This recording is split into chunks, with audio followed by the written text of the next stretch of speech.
মই ডিপ্লুৰঞ্জন শৰ্মাক আজি অভিনন্দন জনাম যে তেখেতে সুন্দৰভাৱে নিৰ্বাচন প্ৰতিদ্বন্দ্বিতা কৰিলে, ৰাইজৰ মৰম আদৰ আৰু তেখেতে বিপুল ভোটত বিজয়ী হ'ল।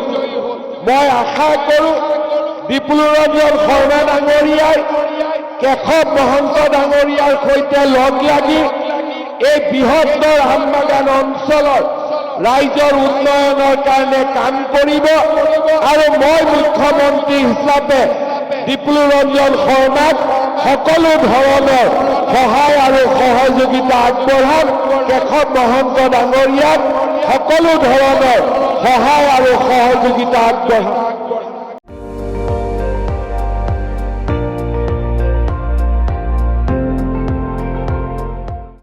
আপুনি চাই আছে ND24, সৰ্বশ্ৰেষ্ঠ নহয় সৰ্বোত্তমৰ দৌৰ।